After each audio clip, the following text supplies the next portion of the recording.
Merci à Instant Gaming qui sponsorise la vidéo. Instant Gaming est un site de clés en ligne où vous pouvez acheter des jeux moins chers, c'est le site que j'utilise afin d'avoir de grosses réductions. Actuellement il y a un concours dans le lien de la description où vous pouvez tenter de gagner le jeu de votre choix, marquez juste votre jeu et cliquez sur participer. Bon courage à tous et bonne vidéo. Principalement connu pour ce même que j'adore, ou pourrait considérer à tort comme une copie made in Marvel du Batman de DC Comics, Mark Spector alias Moon Knight est bien plus que ça. Et avant de voir si la série qui lui est dédiée lui rend bien justice, je vous propose aujourd'hui d'explorer l'histoire et les très différentes facettes de ce personnage bien plus complexe qu'il n'y paraît. Alors Moon Knight est-il le Batman de Ouija? Quelles sont ses véritables capacités? Et surtout, qui est réellement Moon Knight? C'est ce que je vous propose de découvrir aujourd'hui, alors préparez vos rounds of bullshit, go!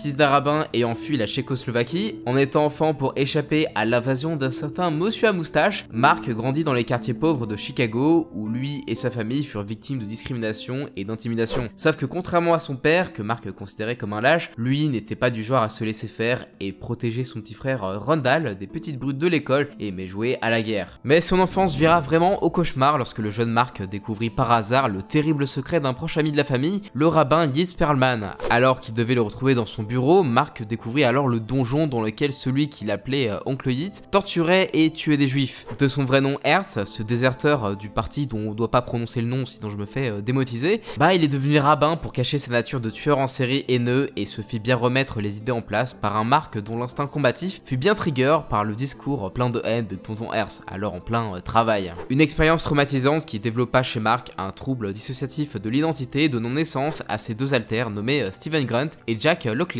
Alors forcément, lorsqu'un tel traumatisme laisse des séquelles, surtout lorsqu'on n'en parle pas, son père finit par se rendre compte des troubles de l'identité de son fils. Après un rendez-vous chez le psy déjà pas spécialement agréable pour Mark, il reçut en bonus la première visite de celui avec qui il partagera plus tard son corps, Khonshu, dieu égyptien de la lune, de la vengeance et berger des perdus, qui le laissera troubler, et je le comprends. Après ça, il sera interné en hôpital psychiatrique et en sorti à l'âge adulte sur permission pour assister à l'enterrement de son père, à la suite duquel il décida de fuir et de plus tard s'engager dans l'armée. Armée de laquelle il finit par se faire virer suite à son comportement un peu chelou, parce que oui, se balader à poil dans un champ de mine, c'est un peu bizarre en tout cas. Ce qui amena ses supérieurs à se poser quelques questions et de découvrir sa fuite de l'hôpital psychiatrique.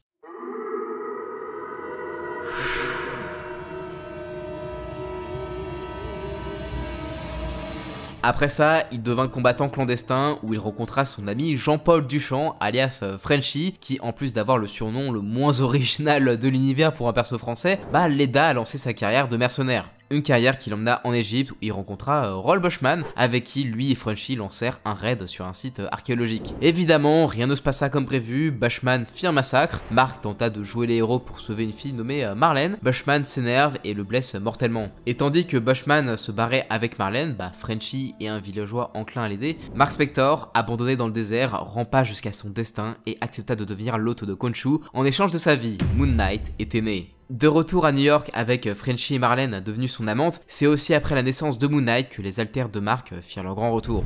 Pour faire une petite parenthèse, le trouble dissociatif de l'identité est un trouble causé par un traumatisme assez important pour que l'esprit d'un individu se divise en plusieurs identités très distinctes nommées alters qui possèdent leur propre personnalité et préférences ainsi que leurs propres souvenirs de ce que chacun fait lorsqu'il est au contrôle, même si une grande partie est partagée par l'individu. Un bon exemple au cinéma pourrait être Fight Club ou dans une version très exagérée Split, qui sont pour rappel des œuvres fictives qui ne sont pas vouées à être réalistes. Bref, tout ça pour dire que Mark Spector partage ainsi sa vie avec l'identité de Steven Grunt, dont les tours de passe-passe à Wall Street ont transformé les modestes économies de Mark en fortune de millionnaire, et enfin Jack Lockley, le modeste chauffeur de taxi qui connaît toute la rue et entend tout. Ainsi, là où Steven lui permettait de développer sa fortune pour le développement de son arsenal de justiciers, Jack développa un vaste réseau d'informateurs, notamment grâce au SDF, dont il s'était lié d'amitié. Vous l'aurez compris, on est très loin du justicier nocturne milliardaire qu'est Batman, aux origines bien plus simples.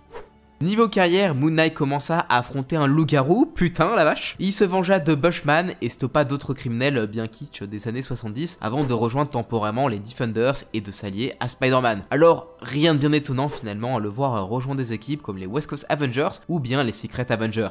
Le personnage a également été impliqué dans des événements importants de l'univers Marvel comme Infinity War, Infinity Crusade, les Civil War et Avengers vs X-Men, lui permettant de prendre de plus en plus d'importance auprès des Vengeurs, au point de carrément avoir pendant un temps les identités de Spider-Man, Wolverine, Captain America, Echo et même Iron Man qui cohabitaient dans son esprit comme Jack et Steven. Ah oui d'ailleurs, cherchez pas, c'est Brian Michael Bendis qui a dû trouver ça marrant de transformer son TDI en espèce de psychose où Mark se prenait carrément pour ses anciens collègues. Mais bon, je vous rassure, tout ça c'est fini et on n'en parle plus. Après les événements de Avengers vs X-Men et le retour de Moon Knight à New York, une nouvelle identité se développa en Mark en la personnalité de Mr. Knight. Version moins violente et plus suave de Moon Knight, Mr. Knight est plus une espèce de détective venant directement au contact des citoyens et alliés de la police. C'est aussi cette identité qui décida de voir un psy, ce qui sera bien utile à Mark lorsqu'il eut une grosse crise existentielle avec Khonshu, au cours de laquelle il apprit finalement à accepter ses différents alters plutôt que de les rejeter, faisant de lui un nouveau Moon Knight. Avec cette stabilité mentale, il put encaisser la découverte de sa fille qu'il avait lui-même oubliée et décida de l'élever tout en faisant face au retour du sadique Tonton Ernst. Après avoir affronté son passé, Mark se verra entraîné dans un conflit contre ses amis Avengers qu'il dut affronter pour Khonshu dans le but de stopper une machination de Mephisto. Mais après avoir absorbé les pouvoirs du Ghost Rider, de Doctor Strange, du Phoenix, d'Iron Fist et de Mjolnir, les Vengeurs et Mark réussirent à stopper Khonshu pour le plus grand plaisir de Mephisto qui préparait bien quelque chose. Désormais séparé de son dieu, Moon Knight est de retour à Manhattan où il ouvrit une congrégation nommée Midnight Mission pour aider ceux dans le besoin. Mais je doute pas qu'on va le voir se fight contre Mephisto avec ou sans son dieu protecteur.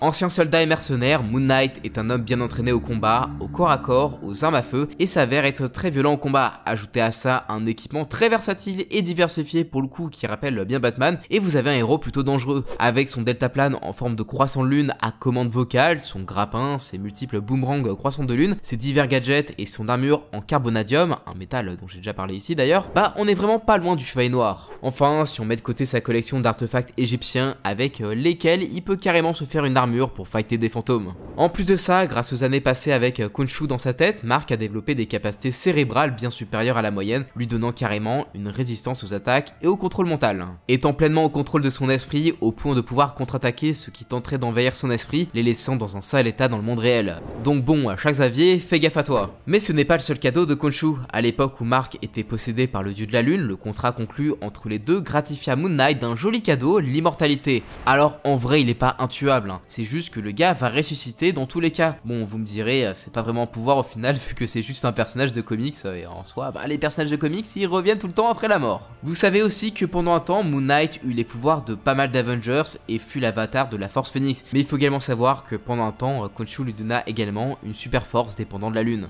Et à cette époque, Moon Knight pouvait quand même soulever 2 tonnes sous l'effet de la pleine lune. C'est pas trop mal quand même.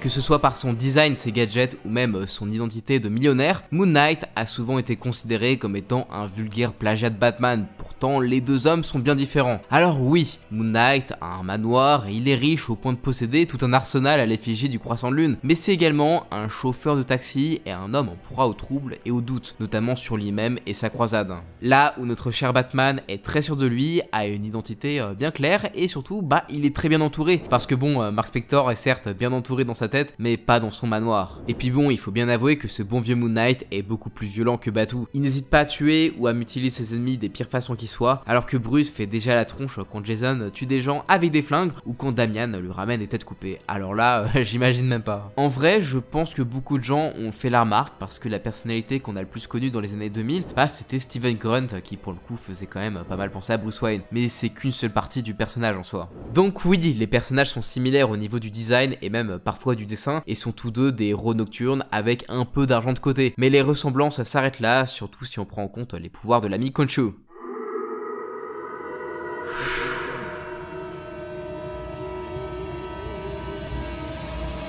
Alors, même s'il n'est pas ou plus équipé de super pouvoirs, est-ce vraiment grave? Parce qu'au final, la vraie force de Moon Knight ne serait pas plutôt son originalité. Alors oui, on a déjà eu des super-héros comme Sentry ou Légion, luttant avec une ou plusieurs personnalités, mais c'est surtout super irréaliste. Tandis qu'avec Mark Spector, c'est un personnage plus humain, à la psyché bouleversée par un passé trouble, que l'on suit dans sa quête de stabilité mentale et de vengeance pour le dieu avec qui il partage son esprit. Un personnage aussi complexe qu'intéressant, qui risque bien de prendre toujours plus d'importance en comics, et ça, en plus, je l'espère, d'une entrée fracassante au MCU. Et vous, qu'est-ce qui vous plaît le plus chez Moon Knight? N'hésitez pas à me le dire en commentaire si la vidéo vous a plu. Fracassez-moi ce bouton pouce bleu, abonnez-vous et activez donc du coup les notifications pour ne rien louper des prochaines vidéos. Et sur ce, je vous dis à bientôt pour de nouvelles vidéos. Ciao!